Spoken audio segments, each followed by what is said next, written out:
Okay, we're going to take this next caller. Caller, welcome to the show. Please tell us your name and where you're calling from. Yeah, hi, good morning. This is Jared calling. Hey, Jared, welcome back, brother. I really, listen, I appreciate you guys. I'm so happy I found you guys, and here I am. I dialogue with a lot of Christians. I had a very good friend of mine who recently came in town, had a great time. We talked a lot, and I think I'm going to pose a question that I think a lot of Christians would probably, maybe even viewers of the show can relate to. And in a nutshell, here it is. I think a lot of Christians maybe that start to dig a little deeper and they start to look into Judaism, they are often probably confused but also dismayed that they see within Orthodox Judaism various interpretations, and they start to learn a little bit about Talmud and everything, and they're probably confused, but they see different rabbis saying different things which maybe seem to contradict each other. So then they would raise the argument that if the greatest sages in Judaism, the greatest minds in classical Judaism sometimes are in opposition with each other, is it possible that man who is prone to making mistakes in understanding and interpretation, maybe the Jews, and again, this is probably something you're familiar with and have dealt with before, possibly missed out on maybe the greatest, one of the greatest facets of the religion, the whole messianic promise. And, there's that argument made from silence, like the Hebrew Bible doesn't talk about a second coming, but is it possible that there is something that Jesus did, and the fact that the Bible has reached the ends of the earth, so they bring up these things that seem to somehow connect in our day and age with things that may be promises of a messianic age. And I think that that's where a lot of them stand. So if the rabbi could maybe kind of unpack that a little bit, go into I would love to, Jared. Jared, that's actually a really. I've been clear enough. I was a little bit general, but I think you know where I'm coming from. Jared, that's actually Coney Island, McDonald Avenue. I'm kidding. Hey, it's nice to hear you. That's a great question. I've actually heard that same argument on numerous occasions, using the same exact context. It says, well, there's so many arguments within the oral law, but then all these debates between these two, so maybe they didn't even get the whole Jesus thing themselves. So this is going to be a great topic. We should have made this we should have made this like a major heading topic for a show. Jared, why don't you open your mouth? I'm taking credit for this. All right, Jared. We'll talk to you soon, brother. Thanks, man. All right. A lot of love, sweetheart. All right, Rabbi, go ahead. Could you imagine if I would have the chutzpah, the audacity to use this argument against Christians? I'm going to unpack this in a moment. So, as it turns out, how many denominations of Jews are there? I don't know. We have Orthodox, and then we have the conservative movement that's a little more than a century old, and the Reform one's a little more than 2 centuries old. How many denominations do we have among Christians? Of course, Christians always got along perfectly. There's only one denomination, a universal church, and no Christian ever disagreed with another Christian on fundamental Christian doctrine. Of course, the Christians have displayed such insight and wisdom, such luminaries, because they never disagreed about any issues. Of course, there was all Christians got along. They never went to war for 30 years, from 1618 to 1648, where they murdered 8 million of each other. In the Holy Roman Empire. What a holy Roman Empire. I miss it. The good old days of the Holy Roman Empire. I'm plotting. Of course, everybody during the good old days of mid-16th century Calvin days, it was a machaya as Calvin took a doctor, Michael Severtus, who was a leading physician, who discovered the lungs add oxygen to the blood and it pumped through the heart. He's the guy, he's a genius. And in the mid-16th century, because Calvin doesn't agree with Severtus's Christology, brought him in Geneva and had him burnt alive at the stake. No lethal injection. Of course, all Christians always agreed. We Jews are in such awe. What were we thinking? What were the Jews thinking? We disagree. Rabbi de Kol Alma. Could you, I have to say, if you're just like a nice Christian for Omaha, please ignore this. Some Christians really have a lot of chutzpah. Chutzpah is this, to argue this is such gall. Is there a more variegated religion in the world than Christianity? When the Jews have a disagreement in the Talmud, the big complaint is that they're arguing over hair-splitting arguments. They're Talmudic hair-splitting arguments. Because the arguments, if you look in the Talmud, the arguments over this, like I remember going back when Menachem Begin and Anwar Sadat, the president of Egypt and prime minister of Israel, were in Washington together, and they were negotiating the Camp David Accords. I remember this very, very well. And they were complaining from every side that this Jew, Menachem, I didn't say that, but they were thinking that this Menachem, he was arguing over this and splitting over this. And I remember the journalists at the time using this term, got thrown around, this Talmudic hair-splitting arguments. They're arguing over these little minutiae. Begin was fighting for every little thing. There were even things they fought about that they couldn't even solve. They said, well, just put it aside. We want to get this accord going. So like Taba wasn't fully resolved till after. Anyway. So, of course, we Jews argue over the smallest things that no one would think of in a million years. We don't argue if there's one God and the nature of God. Of course, Christians never argued over such. I never heard such a thing. That Christians argue over things that Jews never even heard that there should be an argument. If a Jew would ever argue over the nature of God, they will throw him out on his head out of the synagogue. In 1 second, he would be out on his head. I mean, the chutzpah, I know this is not my most scholarly moment on air, but I think this is anyone who advances such an argument either is incredibly ignorant or just has Christians do have arguments, are raising questions that are very important questions that certainly have to be addressed. This is absolutely stupid. This is not sophomoric. This is completely stupid. And I don't mean that in a bad way. Are these jokes too? Okay. To chutzpah, I mean, the church, the church is fighting over the nature of Jesus. If Jesus is God, and to what extent is he God? I mean, why do they have a council in Nicaea? To what? To eat pizza? To go to Turkey to eat shawarma? They were fighting over the very nature of Jesus. Was he begotten? Was he homoousia? Was he of the same substance as the Father or not? There were Christians who argued that Jesus was never God, wasn't even born of a virgin. Groups like the Ebionites. There were Christians that argued that there were multiple gods, and the God of the Old Testament was a really bad God, and the God of the New Testament was a really good God, and he was Jesus.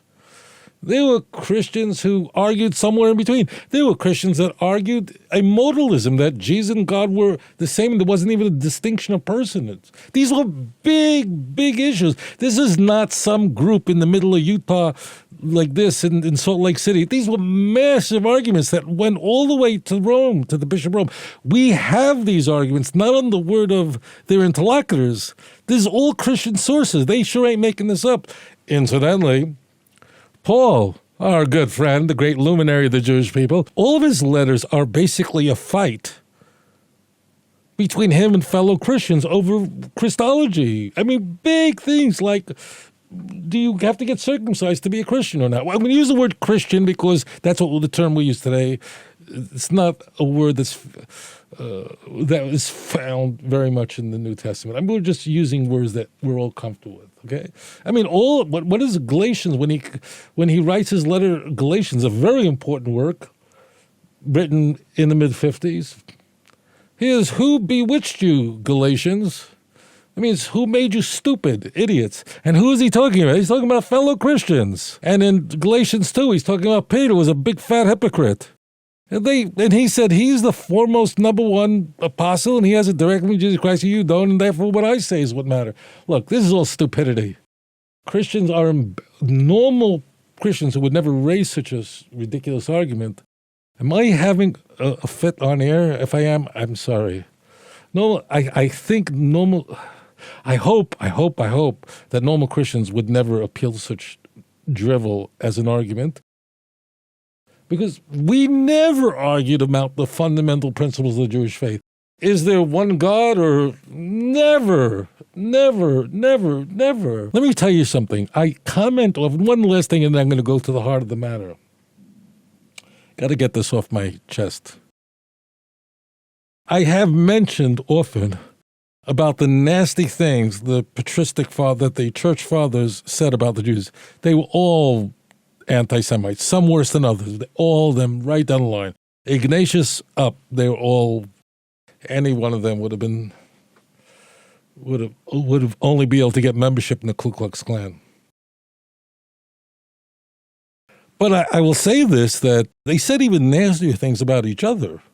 If you read what the church fathers wrote about each other, it was most often you're not even a Christian. And the worst curses in the world did church fathers. We never find such talk among the sages. We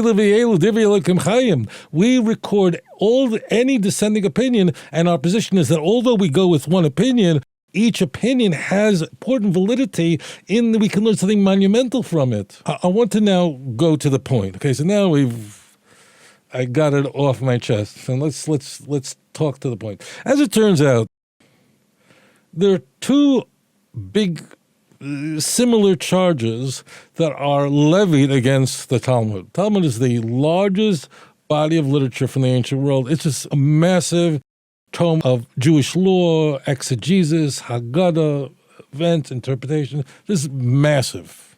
So our good friends, largely the Christian world. So there's two big arguments against the Talmud, two serious charges. Number one, all these rabbis are all disagreeing with each other. Every page, believe me, up and down, they disagree with each other. And then they disagree over such minutiae, such hair-splitting arguments of this like this, and you go like this, like that. What I think what people don't grasp is that one point nullifies the other. I'll give you a parable. For singer only speaketh in parables. Sadie's 4 children decided they were going to send their mother to a nice hotel in the Catskill Mountains in upstate New York for a weekend vacation, all paid for. They put their money together, they got her on a bus, and she went up to the Catskills and spent the whole weekend at a nice hotel, enjoying the food and everything. All paid for. It was a gift to their mother. Now it comes Monday morning, and their mother comes back, and all the kids are waiting, excited to hear, hope Mom really had a great time. So they say, Mom, what did you think? How was it? When she gets off the bus. And she says, it was terrible. It was awful. And they're like, wow, that wasn't what they were anticipating. What was wrong? We said, 2 things. Number one, the food was disgusting like poison. Second, they gave such small portions. So you understand? That means one point doesn't work with the other. We don't like the rabbis, and you can't trust them because, number one, they're arguing. And number two is they argue things that so minor that who would ever think that you would argue over this tiny little point? That means that shows you whatever arguments they had. Our enemies say this. Like Hashem makes their tongues stumble, curses their tongues. They say that we argue over nothing, a fight over the most minor things. But that means we're not arguing over the major points. All the major points everybody agrees on. It's only this minor minutia that we're arguing over. Why? Because emes is emes, and that's it. It has to be true. Let me ask you a question. How come there are sometimes an argument, and they can't even come to a resolution, and they say teku? Teku means that essentially an acronym for we're going to wait till Elijah comes and he'll settle it. So then they just can't settle an argument. They say, look, we're going to wait for Elijah to come, and then he'll... Now, let me ask you, why don't they just say, well, let's split the difference here. I'm sure we can come up with a compromise. The answer is we can't compromise because we're looking for truth. They will not compromise. So the fact that they are arguing over such minutiae demonstrates that they agree on every major issue, on all the fundamental creeds of Judaism, everything. No one says you don't have to give tzedakah, charity. No one says that there's no achas hayomim, that there's no end of days. Give you an example. In the tractate Kedushin, let's say Kedushin is a tractate in the Talmud devoted to getting married. The act of marriage is called Kedushin, meaning sanctify. A man, the Torah says, takes for himself a wife. And the question is, how does that happen? When do they become husband and wife? Is it because a guy in Albany, New York, with a big, long black robe signs a piece of paper? What does God care? So, as it turns out, that part of that process of Kedushin, it's the part called the erison, the betrothal, it's marriage, not engagement, is that the husband, the groom, has to give his bride something of value. He has to give her something that has value. And that's where putting the ring on her finger comes from. You don't have to use a ring. He can just hand her money. He does not have to put a ring. The only thing is, it has to be empirically clear of what the value is to her, so she knows exactly what's happening. If she doesn't know what the value is, if let's say he would give her a diamond as the marriage ring, no one, unless there's some expert on 47th Street, no one knows. They look at a diamond, they all look the same pretty much. No one could tell its intrinsic value. It could be so therefore a piece of gold is typically used because gold has a clear international value. We don't even put inscriptions or any kind of craftsmanship into the wedding ring. Well, the question, of course, is, if I just finished telling you, they can give her anything of value. What's the question, my friends? What is the minimum value of what he gives her? How much does it have to be worth? Does it have to be worth virtually nothing? Does it have to have some value? Obviously it does. Well, what is the smallest value? And here there's a big, as they say, big fight. The rabbis can't get along. So Beis Hillel and Beis Shammai have a disagreement of what the minimum value that we'll just call it that ring has to be. What's the minimum value of what he has to give her? So the argument essentially hinges, this is literally, I'm going to transpose it to American currency. And according to Beis Hillel, the minimum value has to be a penny. According to Beis Shammai, it has to be $1. This whole disagreement over the minimum value, and the value is $1 a penny. And let me tell you, my good friends, if you ever try to pull off a stunt of marrying a woman with either a penny or $1, you'll find out that the wedding will be off in 1 second. Why they would argue is not germane to this point. The point is, there's a whole fight that's going on. $1 penny, that's going back. What does that tell us? That tells us their point of agreement. If that's the point which everything turns on, and believe me, you'd have to study this your whole life to understand the gems that are in this. We're not going to do that. I want to just deal with this in a very simple level. In order to get to that level of agreement, they have to both agree on that the Torah is the word of Hashem, who are the true prophet, everything of core Jewish tenets. They have to agree that a man has to give a woman something of value. It's not explicit. It just says that a man will take a woman. And the oral Torah is you can't take unless there is a transaction that goes on. They all agree on that. They all agree that he has to give her something of value. Nobody argues on that. They go like, absolutely. Oh yes, of course, the Torah is from God. Oh yes, Moses is the supreme prophet. Oh yes, it says a man should take a woman. What does it mean take, like grab her by the head? It means kesef, money. And then suddenly someone says, well, how much is the minimum? And then a big fight breaks out between two rabbis who can't see eye to eye on $1 penny. You know how ridiculous to say that the rabbis going to get along? Do you understand how much they would have to agree on to get to that disagreement? How dare Christianity raise such a charge against the children of Israel?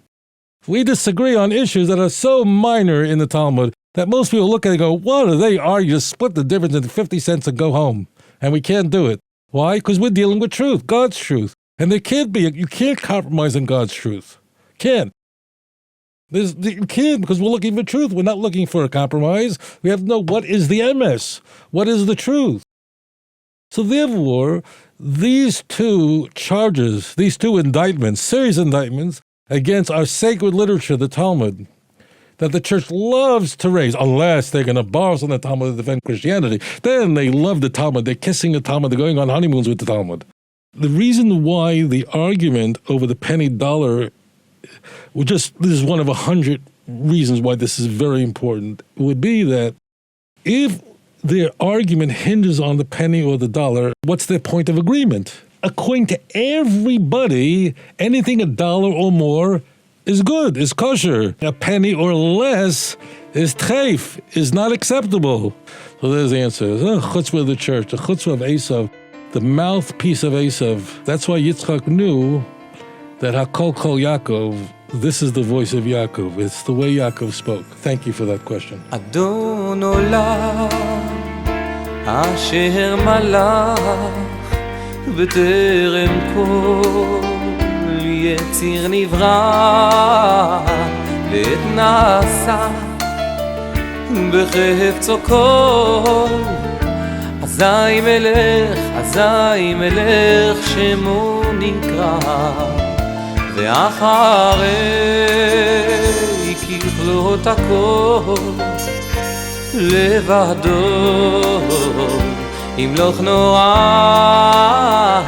והוא היה והוא עובד